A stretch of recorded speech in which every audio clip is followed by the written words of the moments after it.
El invierno de 1939-1940 se cernía sobre Europa occidental como un sudario de indecisión, un período bizarro apodado Drôle de guerre, la guerra de mentira.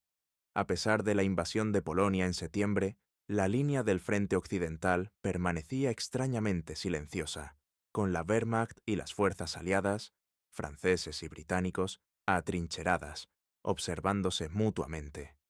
El alto mando francés, personificado por el general Maurice Gamelin, vivía bajo la sombra de la victoria de 1918, aferrándose a una doctrina militar que glorificaba la defensa estática, la guerra de desgaste y la primacía de la artillería pesada sobre la velocidad y la movilidad.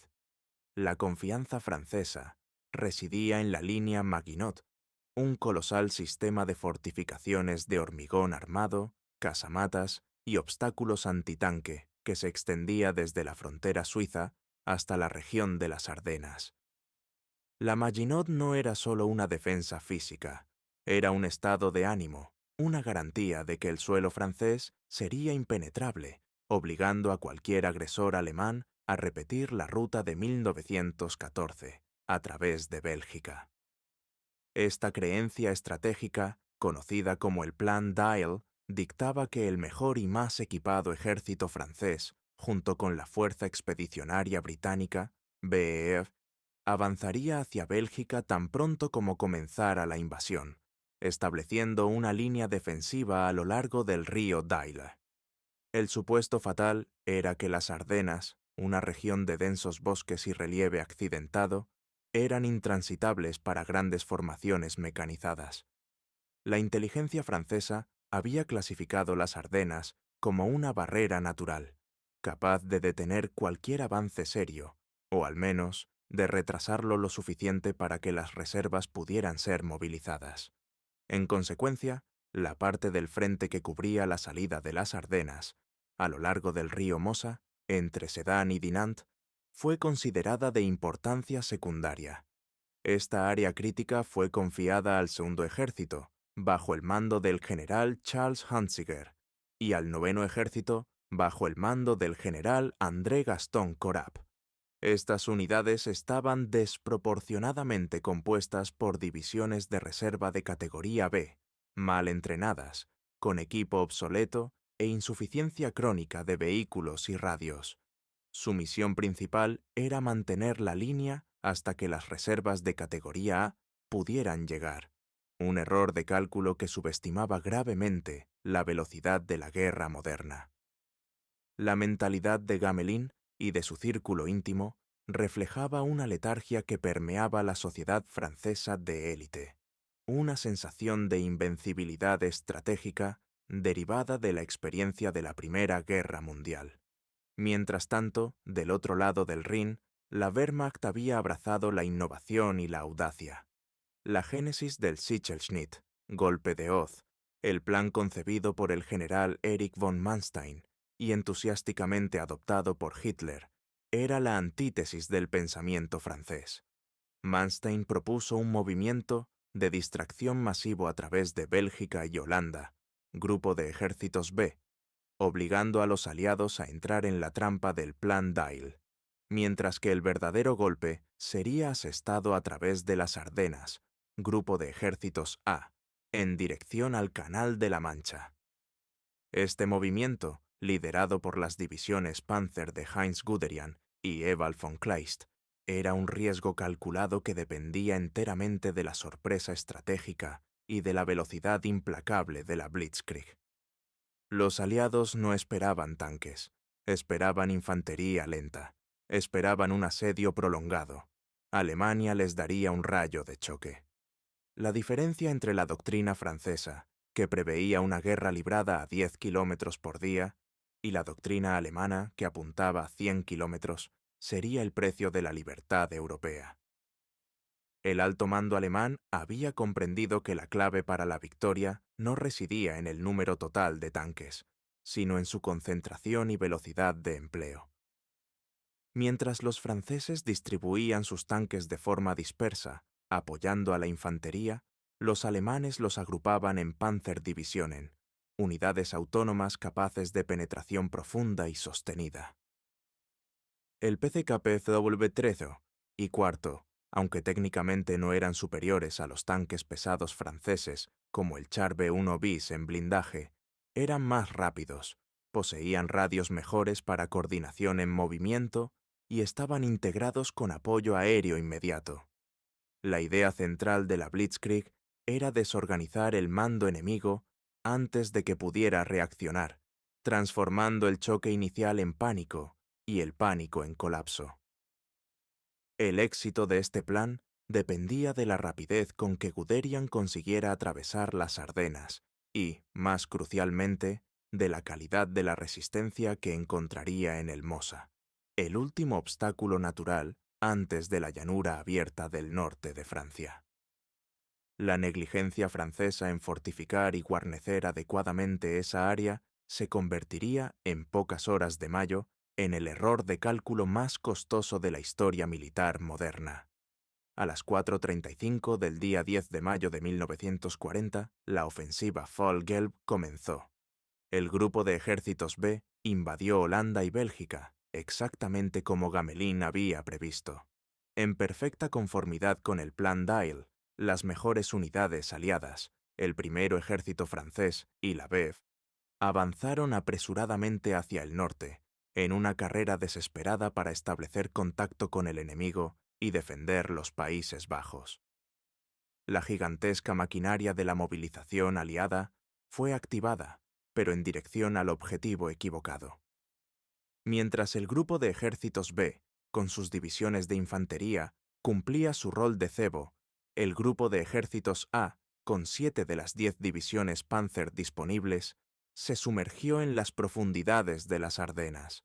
El avance a través de lo que los franceses consideraban terreno impenetrable fue sorprendentemente rápido. Las unidades alemanas utilizaron rutas secundarias y senderos forestales que los servicios de inteligencia franceses habían descartado como inadecuados para vehículos pesados. El terreno, aunque difícil, no era intransitable para ingenieros determinados y vehículos adaptados, especialmente cuando la resistencia inicial era mínima.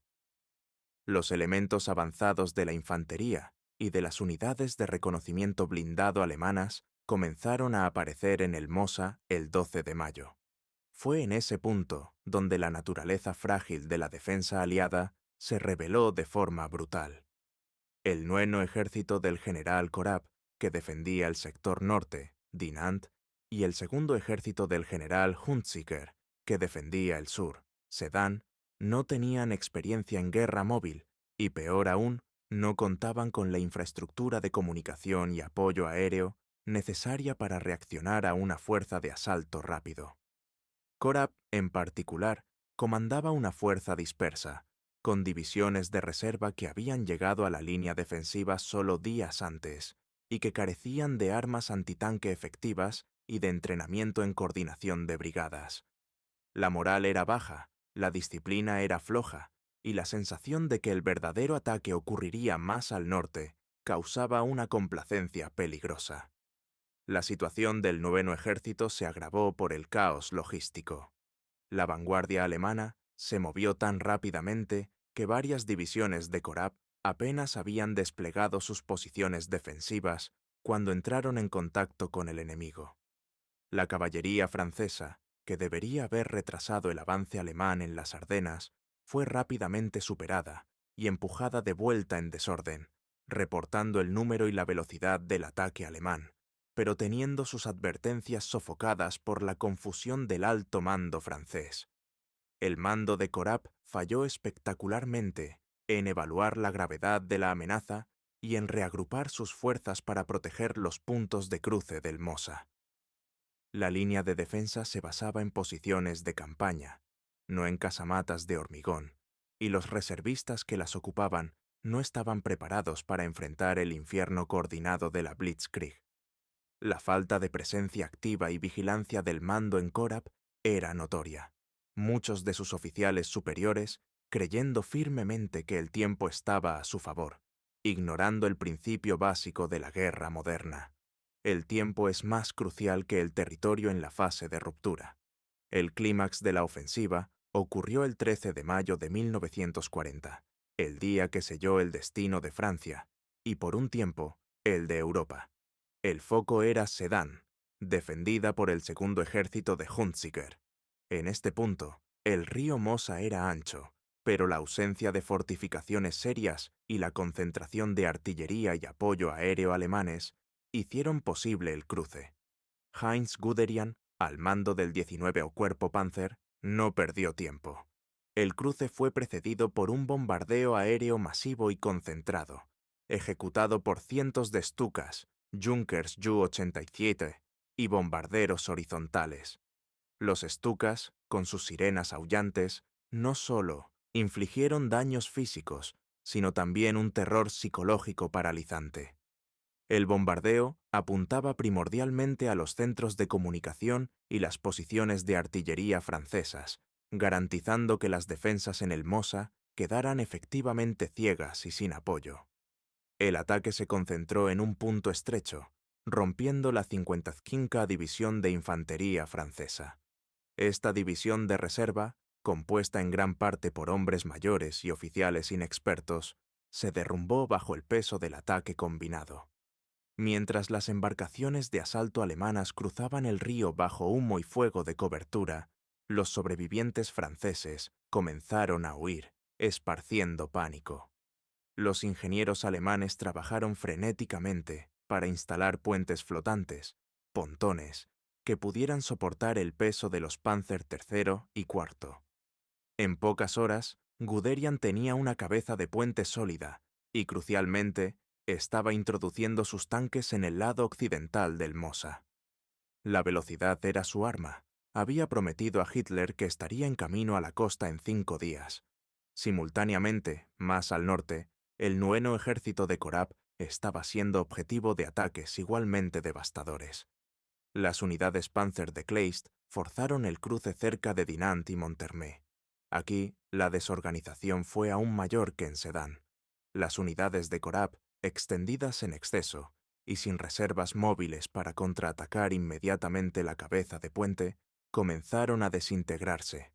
Korab, en lugar de estar en el frente coordinando la defensa o organizando un contraataque masivo, estaba distante, y según relatos históricos de la época, había perdido el control operacional de sus unidades dispersas. La ausencia de un mando cohesivo y la incapacidad de usar los tanques franceses disponibles en ataques concentrados transformaron la penetración alemana en una ruptura estratégica.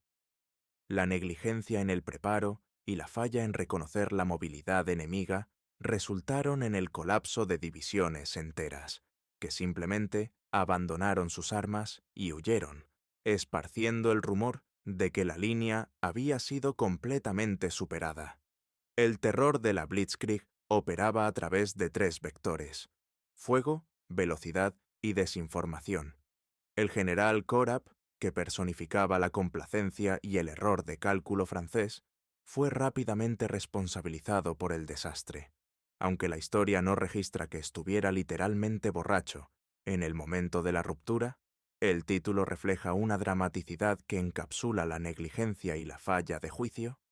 Su conducta en los días cruciales del 12 y 13 de mayo fue la de un hombre totalmente desorientado por la velocidad de la guerra. Falló en establecer una reserva estratégica significativa, falló en inspeccionar adecuadamente las defensas y, crucialmente, falló en comunicar la extensión real de la catástrofe al alto mando. Su incapacidad para reformar sus fuerzas o organizar una defensa coherente después de que la nueva división de 1900 Infantería francesa en Dinant fuera aniquilada, llevó a su destitución sumaria. El general Gamelin, intentando detener la hemorragia, reemplazó a Korab por el general Henri Giraud. Sin embargo, Giraud, un oficial competente, necesitaba tiempo para evaluar la situación, y el tiempo era el lujo que los aliados no tenían. La ruptura en Sedan creó un vacío operacional colosal. Guderian, ahora con sus divisiones Panzer en terreno abierto, ignoró las órdenes más cautelosas de sus superiores que exigían que esperara a la infantería de apoyo. Su prioridad era la velocidad, profundizar la penetración, explotando la desorganización francesa. La lógica militar de la Blitzkrieg dictaba que, una vez lograda la ruptura, era preciso avanzar implacablemente, cortando las líneas de comunicación y logística del enemigo, transformando la desmoralización táctica en colapso estratégico. El frente francés simplemente ya no existía. Guderian avanzó hacia el oeste, en dirección a Laon y Saint-Quentin. La respuesta aliada estuvo marcada por la parálisis y la confusión. Gamelin, aún obsesionado con la amenaza en el norte, solo comenzó a comprender la profundidad del ataque a través de las Ardenas tardíamente. Cuando los informes de pánico y colapso llegaron a París, el alto mando estaba tan acostumbrado a su propia doctrina de guerra lenta que inicialmente descartó la velocidad del avance alemán como exagerada.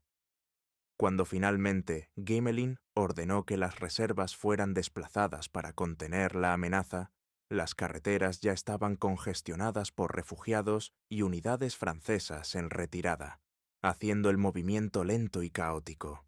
La superioridad aérea alemana, garantizada por los Stukas y cazas Messerschmitt Bf 100 Zombie, impidió que cualquier concentración de tropas aliadas se formara sin ser inmediatamente bombardeada. La falta de radios en los tanques franceses impedía la coordinación móvil esencial para un contraataque dinámico. La superioridad de mando y control alemana era absoluta. Entre el 14 y el 20 de mayo, la carrera hacia el mar se intensificó. Guderian y Rommel, al frente de sus divisiones Panzer, avanzaban a una velocidad vertiginosa, a veces cubriendo 80 kilómetros por día. El objetivo ya no era solo flanquear, sino cercar a las fuerzas aliadas que se habían comprometido con la defensa en Bélgica. Los puentes sobre los ríos Somme y Oise cayeron rápidamente. El intento más significativo de los aliados para contener la marea fue un contraataque limitado en Arras el 21 de mayo, involucrando tanques británicos Matildas. Aunque los tanques Matildas estaban blindados lo suficiente para sorprender a las unidades antitanque alemanas, la falta de apoyo de infantería, de coordinación estratégica y de comunicación eficaz condenó el esfuerzo. El contraataque fue rápidamente repelido y no logró detener el avance alemán. Por el contrario, solo reforzó la determinación alemana de cerrar el cerco. El 20 de mayo, las unidades Panzer alcanzaron el Canal de la Mancha cerca de Abbeville.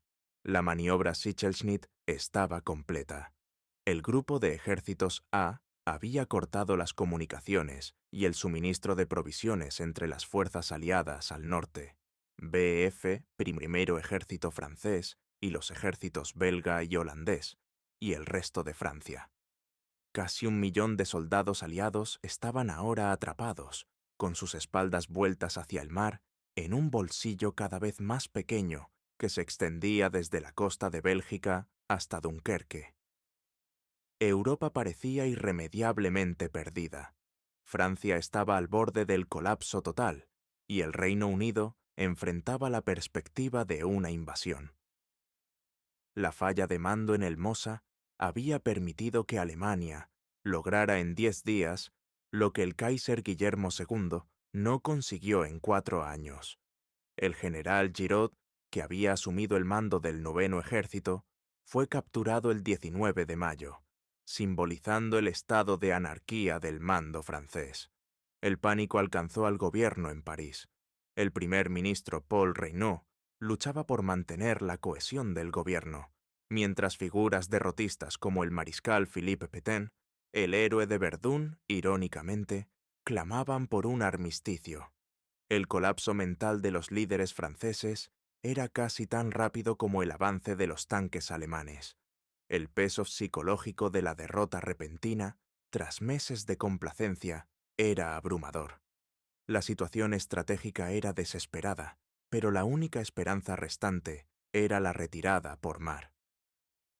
Operation Dynamo, la evacuación de las tropas aliadas atrapadas en Dunkerque, comenzó el 26 de mayo. La decisión de Hitler de detener temporalmente las divisiones Panzer en los alrededores de Dunkerque, en parte debido a la preocupación por la seguridad de sus flancos y posiblemente influenciado por Hermann Göring, que quería que la Luftwaffe terminara el trabajo, proporcionó la ventana de oportunidad crucial. Durante 9 días, la Marina Real y una flota improvisada de cientos de pequeñas embarcaciones civiles evacuaron a más de 338.000 soldados aliados, bajo constante bombardeo y fuego de artillería. Dunkerque fue un milagro de logística y sacrificio, pero también fue una derrota militar aplastante. Todo el equipo pesado, tanques, artillería, municiones y vehículos fueron dejados atrás en las playas francesas. Francia estaba ahora sola, su ejército principal destruido o aprisionado. La batalla de Francia se había transformado en una caza. El general Maxime Weygand, que había reemplazado a Gamelin, intentó establecer una línea defensiva a lo largo del Somme y el Aisne, conocida como la línea Weygand, pero los franceses estaban exhaustos, desmoralizados y sin reservas estratégicas. La segunda fase del ataque alemán, Fall Rot, Caso Rojo, iniciada el 5 de junio, rompió fácilmente las defensas restantes. París cayó sin lucha el 14 de junio, declarada una ciudad abierta. El legado del error de cálculo de 1940 es multifacético y profundo. La falla no fue solo del general Korab o de cualquier individuo aislado, sino de la rigidez doctrinaria del alto mando francés, que se negó a aprender de la evolución de la guerra mecanizada. Winston Churchill, recién nombrado primer ministro, resumió la tragedia en términos simples. La falta de preparación para la guerra móvil fue la falla capital. La inteligencia francesa, aunque alertada por oficiales como el coronel Charles de Gaulle sobre la necesidad de brigadas blindadas móviles, ignoró la amenaza, tratando a los tanques alemanes como meros vehículos de apoyo a la infantería, y no como puntas de lanza de asalto profundo. Técnicamente, la concentración de poder de fuego aéreo y blindado en el punto más débil, la salida de las Ardenas, funcionó como un choque quirúrgico. La estrategia de Guderian de ignorar los flancos y avanzar profundamente, transformando el ataque en una cuestión de logística y velocidad, probó ser el método para subyugar a una potencia estática. El costo humano de la falla fue inmediato. Más de 92.000 soldados aliados muertos y 200.000 heridos. El costo político y existencial fue el armisticio del 22 de junio de 1940, que dividió a Francia y estableció el régimen colaboracionista de Vichy, colocando a una nación entera bajo el yugo nazi. El error en el Mosa fue el catalizador que transformó una guerra de desgaste potencial en una victoria relámpago para Hitler, permitiendo que la Alemania nazi se apoderara de casi toda Europa occidental en solo 6 semanas. Este avance garantizó a Alemania recursos industriales y bases estratégicas cruciales para la continuación de la guerra, prolongando el conflicto por 4 años más sangrientos. La casi entrega de Europa a los nazis en 1940 obligó al Reino Unido a resistir solo, alterando la trayectoria del conflicto global y exigiendo un esfuerzo logístico y militar monumental en los años siguientes, culminando en las invasiones del norte de África y finalmente en el Día D, para deshacer lo que la inacción y la complacencia de un alto mando fallido habían permitido en mayo de 1940. La lección final resuena en la historia militar. La doctrina es el esqueleto de un ejército, pero la capacidad de adaptación y la vigilancia constante son su corazón pulsante. Cuando el corazón para, incluso las defensas más imponentes se convierten en meros monumentos de una gloria pasada. La confianza en la línea Maginot probó ser el equivalente a guiarse por un mapa de batallas de 20 años antes, directamente hacia una emboscada mecanizada. Europa pagó el precio máximo por la estagnación.